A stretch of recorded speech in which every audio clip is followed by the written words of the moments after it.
السلام علیکم ورحمۃ اللہ وبرکاتہ۔ میں اپنے چینل اسلام قرآنی ٹیچر میں آپ کو خوش آمدید کہتی ہوں۔ الحمدللہ ہماری تختی نمبر 10 کمپلیٹ ہو چکی تھی۔ آج ہم تختی نمبر 11 کی ابتدا کریں گے۔ جی سٹارٹ کر لیتے ہیں۔ اعوذ باللہ من الشیطان الرجیم، بسم اللہ الرحمن الرحیم۔ جی پہلے اس کی ڈیفینیشن پہ نظر ڈال لیتے ہیں۔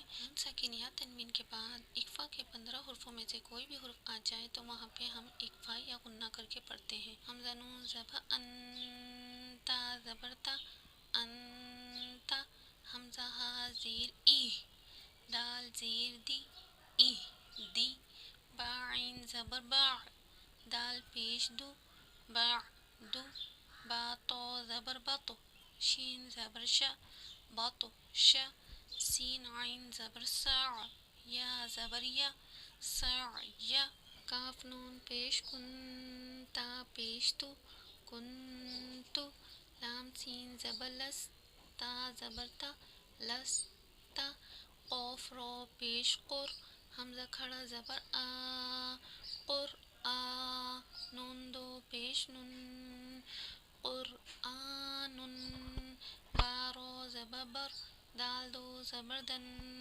بر دن، میم رو زی مر، یا زبر یا، مر یا، تا دو زیر تن، مر یا تن، حمزہ رو زی ار، جیم عین زیر جیع، ار جیع، حمزہ رو زی ار، با زبر با، ار با، تا زیر تی، ار بتی، میم سو زیر مصر، رو زبر رو، مصر رو، قوف تو زیر قطو، رو زیر ری، قطو ری، قوف رو زیر قر، تو الف زبر تو، قر تو، سین دو زیر سن، قر تو سن۔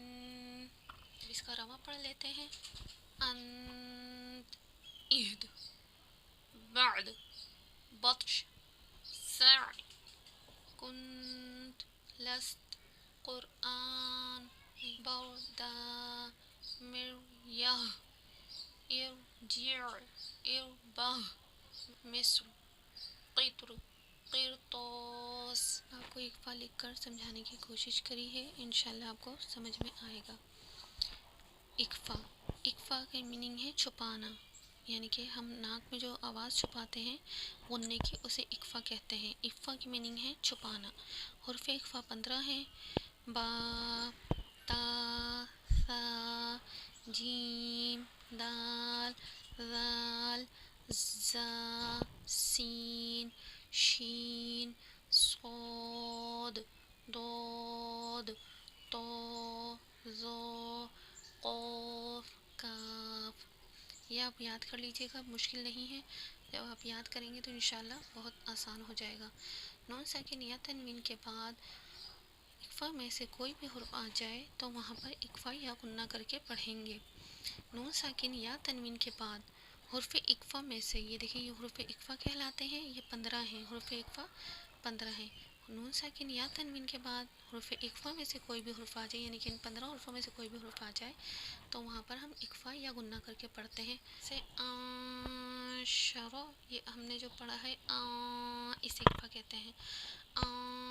قدوہ، فانصب، ینظرون، اسے ہم غنہ، اگر اکفا آپ کو نہ صحیح آئے، باریک اور موٹے کا مسئلہ ہوتا ہے، اگر آپ اکفا موٹا نہ کر سکیں، یہ دیکھیں نون ساکن کے بعد اکفا کے 15 حرفوں میں سے قوف آ رہا ہے تو یہاں پہ اکفا موٹا ہوگا۔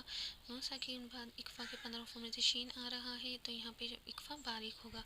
اگر آپ موٹا اور باریک نہ کر سکیں تو آپ آرام سے غنہ کر کے پڑھ سکتے ہیں، جیسے انشرو، انقودہ، یہ بھی آپ کو میں نے نون ساکن کا سمجھایا ہے۔ اب یہاں تنوین کا سمجھ لیتے ہیں۔ دو زبر دو زیر دو پیش کو تنوین کہتے ہیں۔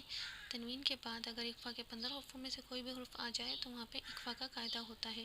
یہ دیکھیں دو زیر کی تنوین ہے اور اس کے بعد اکفا کے 15 حرفوں میں سے شین آ گیا تو یہاں پہ اکفا کر کے پڑھیں گے، جیسے رسول شہود۔